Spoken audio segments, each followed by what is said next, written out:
And they wanted to know, is there any hope?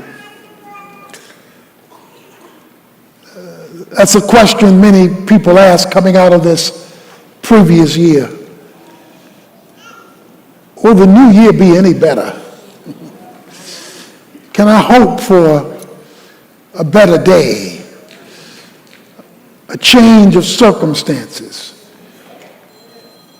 an improvement in my lot, finances, relationships, health, and a myriad other questions?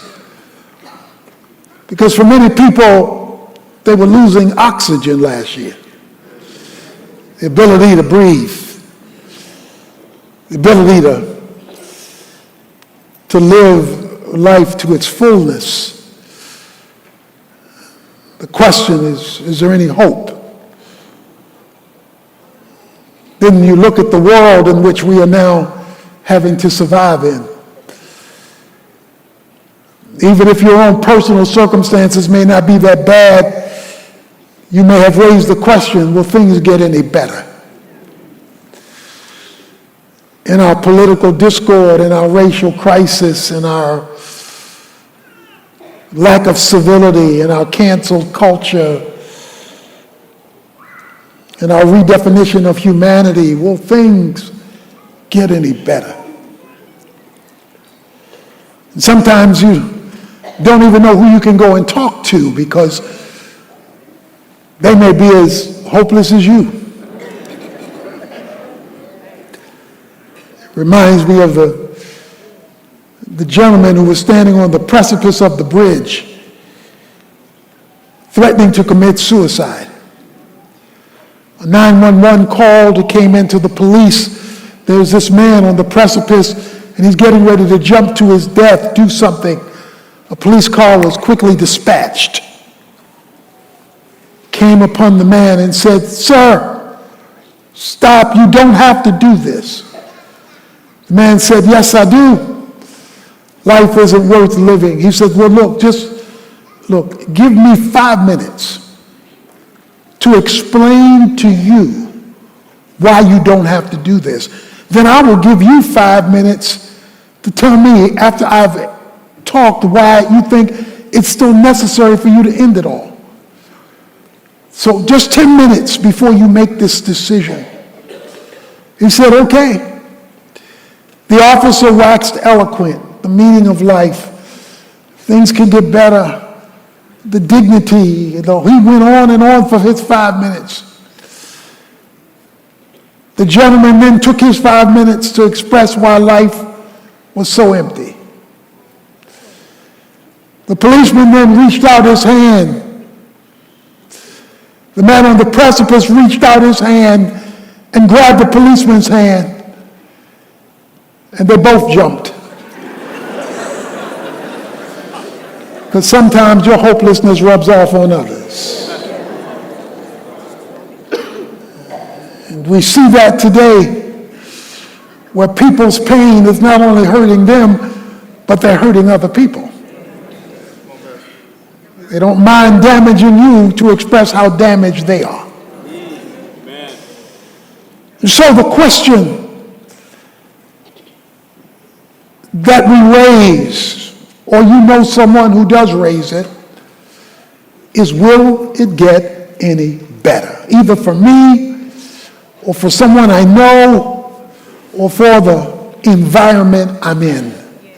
Will it get any better? Many people right now, as the clock struck midnight, find themselves living under an overcast sky. And all they see is rain and clouds. There is a light at the end of the tunnel. It just is the light of an oncoming train. Because all they see is a train wreck headed toward them. Such was the situation that Isaiah the prophet had to address as he spoke to God's people who found themselves captive in Babylon. If you are a follower of Jesus Christ, you just need to know you are captive in Babylon. Because you are now living as part of the visiting team. You're part of the visiting team because we have lost home field advantage. The culture is no longer accepting of a Judeo-Christian worldview. It no longer values a biblical framework for life, decision-making, family, identity, living, resources. It has abandoned God, and yet this is where we are. And we all bear the repercussions of this foreign environment in which we now live to varying degrees. Isaiah is writing to people who find themselves in an unpleasant place. They don't want to be there. They don't want to live there. But they don't have an option to get out of there. They are stuck. In chapter 43, he writes them. Of course, he writes them in the whole book, but in chapter 43, he writes them a chapter worthy to be read this week in full, but I want to just call your attention to a couple of verses where he says to these people who are not happy with life right now. Verse 18 says, "Do not call to mind the former things, or ponder things of the past. Behold, I will do something new." He says, you are in a bad place. I'm going to say something about that in a moment.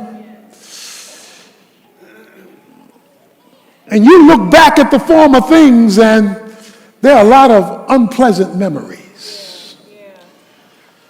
Perhaps some regrets, or perhaps some things that you wish were not part of this past year.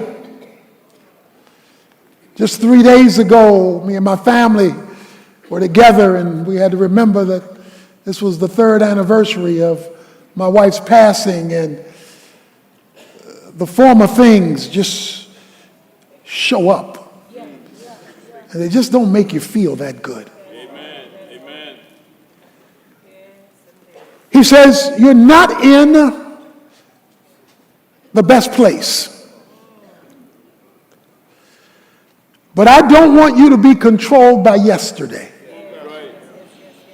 Because you can't change yesterday. He says, I don't want the former things to be your identity. Because I am doing something new. When the clock strikes midnight, people are looking for something new. That's why it's called New Year's. They want something new, something different, something better than what's before. Even if it was a decent year, you want something new.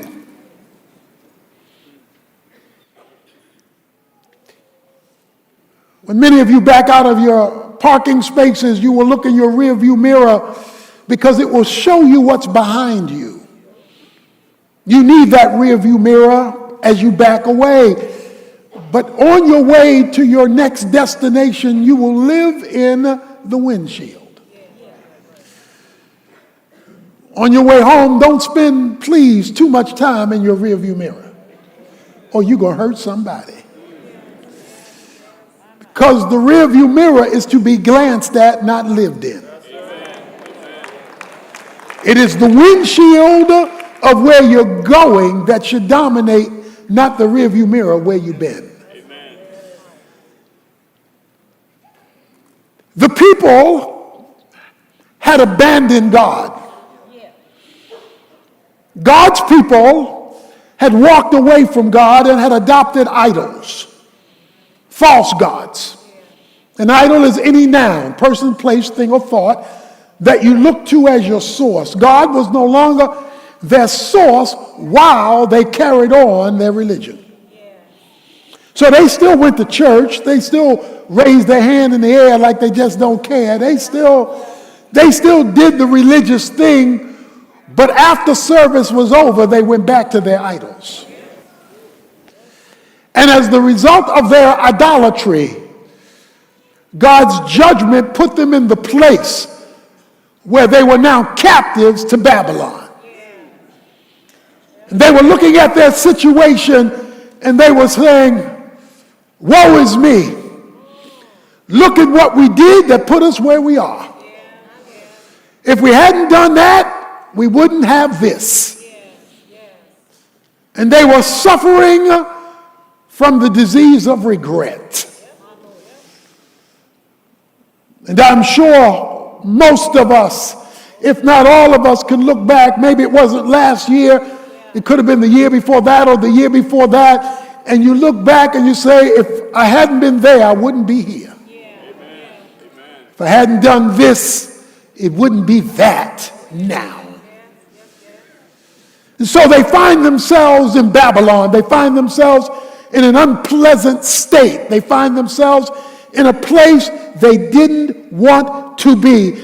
And still God says, do not call to mind the former things. Don't let yesterday own you. Good, bad, or ugly. Don't be owned by the former things, and don't spend an inordinate amount of time thinking about it, he says, or ponder things of the past. Behold.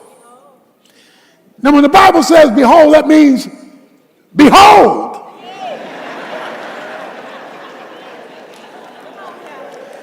Means stare at it. Pay attention to it. Don't miss it. Because if you're living in yesterday, you might miss what I'm doing today and where I'm taking you tomorrow. He says, behold, pay attention. Don't want you to miss this. I will do something new. Oh, okay, wait a minute. I will do it. I haven't done it yet. I will do this new year. We have not seen it yet. We've just entered it. We don't know what the year is going to be. But he says you better pay attention so you don't miss it. You better pay close attention to what I am doing, because if you don't pay attention, you'll miss something new and be stuck in something old. He says, behold, I will do something new. But wait a minute. We're in Babylon. We're in a bad state. We're in a place we don't prefer to be, even though it's our fault that we are here. And you want me just to act like this reality is not real? No. Because he tells them something very interesting in chapter 43, verse 14. Thus says the Lord your Redeemer, the Holy One of Israel, for your sake I sent you to Babylon. Ooh. Ooh. There is a benefit to Babylon. Oh my goodness. You mean in the place I am that I don't want to be, that it's my fault that I'm here, you still have a purpose in my pain? You still have a purpose in my problem? You still have a purpose in my predicament? You have a reason for this negative season? He says, for your benefit, I sent you into Babylon. So I want you to look at your pain through my eyes. Because I'm going to use your problem to do something new. I'm going to use your messed up situation to make you better. I'm going to use the place you don't want to be to let you see me in a way you've never seen me before, because I'm going to show you something new. I'm going to show you something you have not seen before. What you going to do, God? What help me? What? Because I don't want to be here. I don't want to be here mentally, relationally, circumstantially, economically, personally, racially, politically, socially, culturally. I don't want to be here. You are here for your benefit.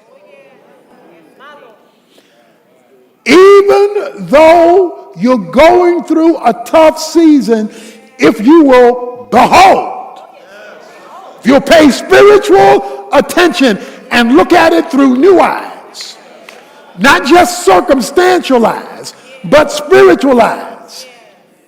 And the reason why I know he wants you to see it through spiritual eyes is all the names he gives himself beginning in verse 14. He says, I am the Lord, I am your Redeemer. He says, I am the Holy One of Israel. He then says, I am the Lord again in verse 15, your Holy One. He then goes on and says, I'm the Creator in verse 15, and I'm your King. I'm your Redeemer. I'm the Holy One. I'm the Creator. I'm your King. He says, you best pay attention to me. He says, if you want to make sense of the circumstance you don't prefer, you better pay close attention to me. The media is not going to tell you what I'm going to tell you. It's not going to show you what I'm going to show you. Television is not going to show you what you need to see. Reality TV ain't going to give you reality to your situation. You better remember the Lord, your Redeemer, your Creator, your King, because I'm the one doing something new. And I'm doing something new in a place you don't prefer to be. Well, what you going to do new? How will I know that you are doing something new in the place you sent me that I don't want to be, that you said is to my benefit? Because we don't generally look at our pains as beneficial. Those are problems, difficulties, challenges. He said, I sent you to Babylon for your benefit. I want you to start looking for the benefit of Babylon. I want you to start looking at it through the eyes of your Redeemer, your Lord, your Creator, your King, who is the Holy One. He then tells them what's going to be happening. They haven't seen it yet. I will show you something new. So in this new year, I want you to look for something new. Even though you may be in something old. Even though you may not be where you want to be, I want you to pay attention spiritually through spiritual eyes. And he says, this is what's going to happen. Behold, verse 19, I will do something new. Now it will spring forth. Bam. It's going to jump out at you. Will you not be aware of it? In other words, it could spring forth and you not see it. God could show it and you not be aware of it because you're so stuck in 22, you're missing what he's doing in 23. You're so stuck in the circumstance that you're missing what God is up to. Will you not be aware of it? And here is what I'm going to do. I will even make a roadway in the wilderness and rivers in the desert. Okay. Let me tell you what I'm going to do. This will be one of the great restorations in the Old Testament. God is going to bring Cyrus from Persia. Cyrus from Persia, he talks about that earlier in the chapter. Cyrus from Persia is going to come and defeat Babylon.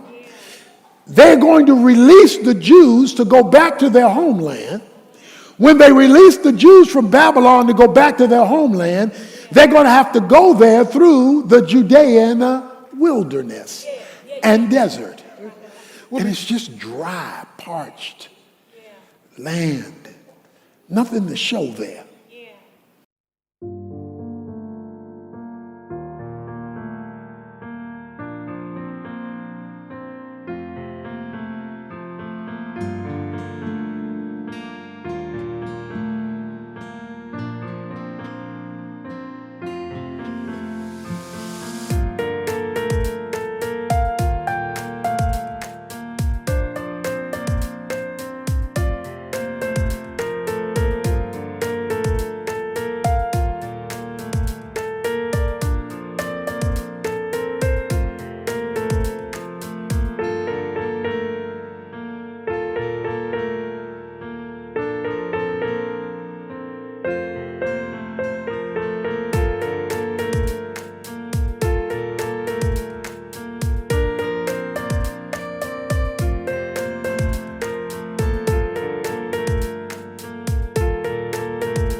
He says, I am going to join you in your pain spot, Babylon.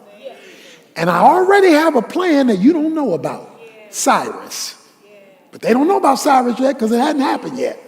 But I have a plan, and I'm going to show you something new, and it's going to come out of nowhere. It says it's going to spring up. In other words, you can't pre-predict it. You can't know how I'm going to do it, when I'm going to do it, where I'm going to do it, because it's going to pop up. It's going to just pop up. You're going to go, whoa, where did that come from? But he says, if you're not beholding the Lord, your Redeemer, the Holy One, the Creator, you might miss the pop-up. He says it's going to spring forth, and what I'm going to do is I'm going to cut a road in the wilderness, and I'm going to give you water in the desert. Now, hold it, don't miss that. I'm not getting rid of the wilderness. I'm not canceling the desert. But what I'm going to do is I'm going to change the trajectory of how you get from where you are to where you want to be, even if it's a dry environment in which you got to do it. I am going to carve a road in the wilderness.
And I'm going to pump a waterfall, a river in the desert. So you still may be surrounded by wilderness, you still may be surrounded by desert, but you're still going to be able to make the trip.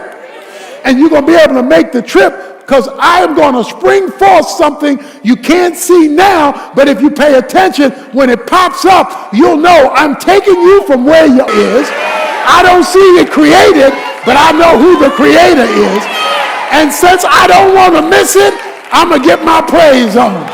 I'm going to praise you in the morning. I'm going to praise you at noontime. And I'm going to praise you when the sun go down. Heaven going to get tired of me because I'm going to give him the glory due his name. I'm not going to let the jackals outpraise me. I'm not going to let the lions and the foxes outpraise me. I'm going to give him praise.